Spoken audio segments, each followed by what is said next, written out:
Bonjour à tous, j'espère que vous allez bien. Au sein de cette vidéo, je vais analyser un trade qui m'a permis de générer en moins d'une heure de temps près de 1600 $. Bien sûr, ça a été fait sur un compte financier. Vous me posez souvent la question. Oui, c'est sur un compte financier. Vous pouvez voir les chiffres juste ici. Il s'agit du trade qui a été réalisé juste ici à 11 heures et clôturé à midi ici. Ok, donc là, vous pouvez voir, ça a été fait avec deux contrats, 835 plus 850. On est à 1680 $ de gain brut. Ok, parce qu'évidemment, il y a 8 $ de commission. Je vais analyser pourquoi est-ce que j'ai pris ce trade, pourquoi est-ce que ça a été bon, pourquoi est-ce qu'il y a autre chose aussi qui a été mauvais sur ce trade, et je vais vous dévoiler les outils que j'ai utilisés. Alors j'aimerais aussi revenir sur une chose avec vous. Sachez que quand je vous partage des trades sur cette chaîne YouTube, que ce soit des gains ou des pertes, sachez qu'il y a toujours une vocation pédagogique. Encore plus lorsqu'il s'agit d'une perte. Vous vous doutez bien que je n'ai aucun intérêt sur le plan marketing, puisqu'évidemment je vends un accompagnement, de vous mettre en avant des pertes. Mais je le fais quand même parce que j'estime qu'il y a un intérêt pédagogique et que vous pouvez apprendre quelque chose. Derrière, mon objectif, c'est aussi de vous éduquer sur l'order flow. C'est aussi de simplifier, on va dire, cette méthode de trading qui peut sembler un peu complexe. Mais bien sûr qu'elle est plus complexe que le reste. Mais elle vous donne plus d'avantages qu'une stratégie bidon SMC où on vous sort que du jargon marketing, mais qui en réalité ne veut rien dire et finalement n'est pas rentable sur le long terme. Vous vous doutez bien. Voilà, donc si je vous mets en avant ces pertes-là, c'est pour que vous puissiez apprendre de mes erreurs. Ok. Moi, je m'en fous parce qu'en soi, le drawdown, je le récupère en une journée, deux journées, voire trois journées. Mais mon drawdown, il est récupéré. Moi, après, au bout de deux jours, j'en parle plus. Donc, voilà, je m'en fiche un peu, vous voyez, de ce que certains peuvent penser quand je partage une perte. Mais il faut que vous puissiez tirer profit de mes erreurs et apprendre quelque chose et vous élever. Moi, c'est ça mon objectif. Au travers de cette chaîne, c'est ça mon objectif. Que vous preniez ou non mon accompagnement, je m'en fiche totalement. Le but, c'est que vous puissiez sortir plus éduqué avec mon contenu. Ok. Donc là, évidemment, je vous partage un gain. Évidemment, voilà, c'est toujours facile de parler, on va dire, pour sa paroisse. Donc, pour revenir sur ce trade-là, j'ai utilisé deux outils. J'ai utilisé le footprint que vous voyez juste ici et j'ai également utilisé le market profile, ici présent. D'accord. Alors, je n'ai même pas utilisé Bookmap parce que mon Bookmap n'était pas allumé au moment où j'ai vu cette opportunité. Donc, bah, j'ai continué sans. D'accord. Ça m'a empêché d'avoir une certaine précision, mais globalement, j'ai quand même eu les bonnes informations. Donc, ça ne m'a pas forcément posé problème. Globalement, je suis rentré à peu près par ici. Ok, sur le trade, comme vous avez pu le voir sur le graphique, qui est juste ici. On est rentré autour de 843,50. Ok. Vous voyez, je suis rentré ici. Donc l'entrée, bon, elle n'est pas exceptionnelle non plus, puisqu'on a quand même eu un petit peu de drawdown. Voilà, c'est pas un drawdown qui est délirant non plus, mais on a quand même eu un petit peu de drawdown. Ça peut être un peu compliqué. Après, on est sur un risk reward de 5, hein, puisque mon stop, il était à peu près par ici. Ensuite, après, je l'ai vite remonté break-even. Donc, de toute façon, après, le risque sur cette position était ce que j'appelle supprimé. J'ai fait tout le suivi d'ailleurs de ce trade sur mon groupe Discord privé. Ok. Donc voilà, c'est quand même pas mal. La sortie ici, elle était top. Même si, bon, le manque à gagner est quand même considérable lorsqu'on regarde en vue globale. Après, on est sur une séance de CPI. Séance de CPI, c'est toujours un peu délicat de tenir un trade comme ça. Qui plus est, j'avais pas fait de forecast sur la data en question. Donc c'est toujours un peu compliqué d'anticiper une stat quand on ne fait pas de forecast, etc. Quand on n'analyse pas les données en détail avec voilà, de l'économétrie, etc. Donc là, en l'occurrence, voilà, je n'ai pas du tout prévu la stat d'inflation. J'étais vraiment entre les deux. Je ne savais pas trop sur quelle chaise m'asseoir. Donc j'ai décidé de ne pas trop tenir le trade et ensuite après d'attendre 14h30 pour prendre d'autres décisions sur cette journée de trading. Voilà, globalement, un petit peu comment ça s'est passé. Après, j'ai fait vraiment les deux tiers de ma journée avec ce gain-là. Voilà. Et après, le reste bah, j'ai fait un petit peu de scalping. J'ai pris quelques petites positions intra pour jouer le momentum, puisqu'on était quand même sur une session très haussière. Très, très, très haussière. Donc, j'en ai profité. On a joué le momentum, j'ai fait un peu de scalping. Bon, c'était pas non plus exceptionnel. Pas de quoi casser trois pattes à un canard. Mais c'est vrai que quand on regarde un peu dans le détail, bah là, regardez, je vais vous montrer la session. Voyez, regardez là. Voilà. Là, vous avez depuis 15h30, c'est très, très, très haussier. Vous voyez, c'est très, très, très haussier. On voit que les acheteurs ont le contrôle. Voilà, la session, je l'ai fait en live d'ailleurs sur mon Discord privé. Voilà, c'est très, très, très haussier, hein. On voit qu'il y a un gros, gros, gros courant acheteur sur le footprint. Donc, je n'ai fait que payer. Il y avait des squeezes vraiment dans tous les sens. Dans tous les sens, il y avait des squeezes, des squeezes. Regardez, regardez ces gros blocs acheteurs. Regardez. Et toutes les 10 minutes, il y avait un gros, gros bloc acheteur. J'en ai vraiment profité, hein. Là, pour le coup, j'en ai vraiment profité. Et après, ça a commencé un peu à se fatiguer vers 20h, vers ouais, 19h30, 20h. Ça a commencé un petit peu à se fatiguer, comme vous pouvez le voir ici, sur la zone des 21 340. Mais bon, c'était très compliqué de shorter ça.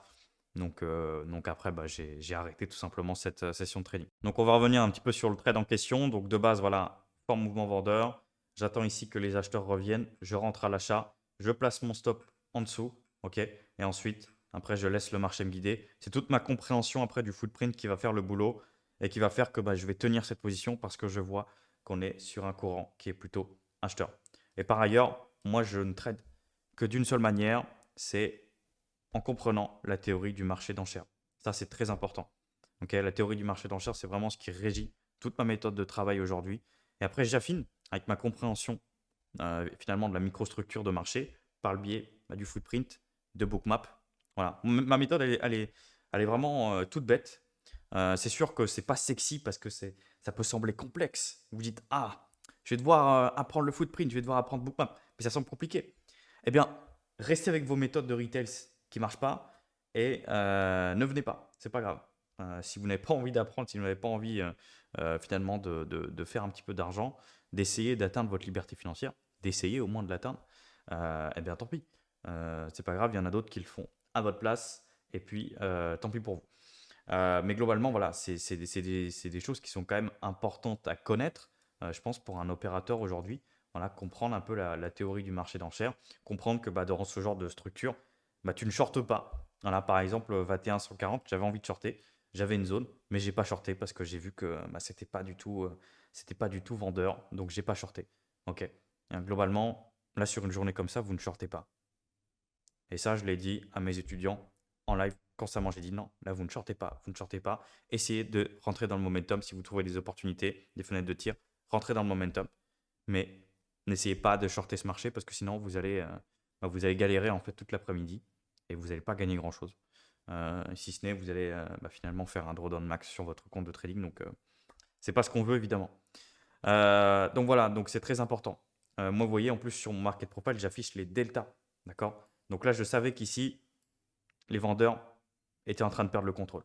Donc c'est pour ça que j'ai décidé de rentrer en position. Je savais qu'ici, les vendeurs n'avaient pas le contrôle. Toutes ces ventes ont été absorbées par les acheteurs. Donc là, je savais qu'il fallait que je rentre en position. Et ça, il n'y a que avec l'order flow qu'on peut le savoir. Moi, je ne traite que du concret. Moi, les pseudo order block, trucs à la con, ça ne m'intéresse pas. Moi, je trade du concret, je trade ce que je vois, je ne trade pas ce que j'interprète. Ça ne m'intéresse pas. Je ne gagne pas d'argent avec ce que j'interprète, mais avec ce que je constate. Uniquement des faits factuels. Donc là, sur seulement 2 comptes financés, j'ai pu réaliser un bénéfice de 2820 $ sur seulement 2 comptes financés. Alors que vous vous en doutez bien, j'en ai 5. Mais là, j'en ai travaillé que 2 aujourd'hui. À savoir le compte que j'ai sur TopStepX et un compte financé récent sur Rhythmic. Ok, chez TopStep, hein, tout chez TopStep. Donc là, vous avez un petit peu le détail des trades qui ont été initiés aujourd'hui. Vous voyez, bon, en termes de pertes, on est plutôt bon. On est sur un profit factor d'ailleurs de 17,82.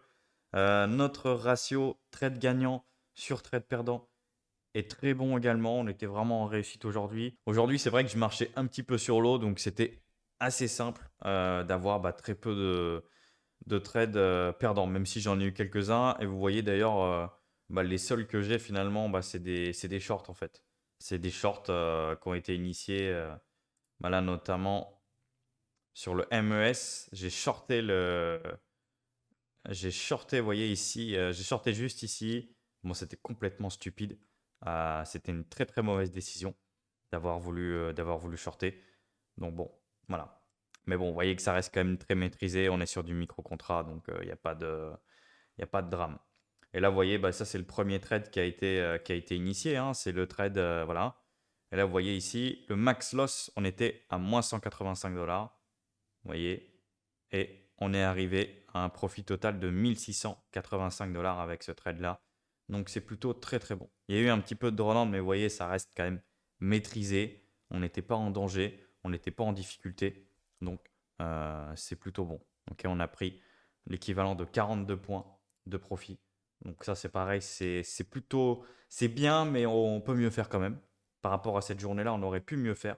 On aurait pu essayer de splitter un petit peu notre position, de prendre un peu de profit ici et puis le reste d'essayer de le tenir au maximum. Même avec cette stade d'inflation, on aurait quand même pu essayer de faire quelque chose. Et malheureusement, je l'ai pas tenté, j'ai pas été assez fougueux aujourd'hui. J'avais plutôt cette envie bah, de prendre du profit, voilà, de sécuriser des profits aujourd'hui, de sécuriser des très bons profits à 4 chiffres. Et bah, c'est ce que j'ai pu réaliser aujourd'hui. Voilà, donc voilà un petit peu pour le détail de cette position. C'est très important que vous puissiez maîtriser les outils tels que le footprint et le market profile qui vont vous donner un avantage considérable par rapport aux autres opérateurs de marché. Et quand je vous dis ça, c'est pas du marketing. Je vous le dis, c'est pas du marketing. Venez essayer, venez voir un petit peu ce qu'on propose. Vous allez vous rendre compte que c'est pas du marketing, que ça vous permet vraiment de comprendre le marché comme un professionnel. Et si vous ne venez pas, c'est pas grave. Ma vie, elle va pas changer parce que vous venez ou vous venez pas. Mais si vous venez, il y a une seule chose que je vous demande, c'est votre engagement. Votre engagement vraiment complet sur toute la durée de l'accompagnement. À savoir, respecter les exercices que je vous donne à faire, suivre les lives, venir au débrief le soir, venir au plan de trading. Si vous ne pouvez pas, c'est pas grave, vous venez après, etc. Euh, Vous investir vraiment dans votre réussite parce qu'évidemment, ça ne va pas tomber comme ça. C'est pas parce que vous allez acheter une formation que bah, ça y est, le lendemain, vous allez avoir des résultats et que vous allez améliorer vos payouts, améliorer vos profits, améliorer vos trades. C'est pas comme ça que ça va se passer. Ça va demander du travail pendant quelques semaines, quelques mois. Mais ça vaudra le coup.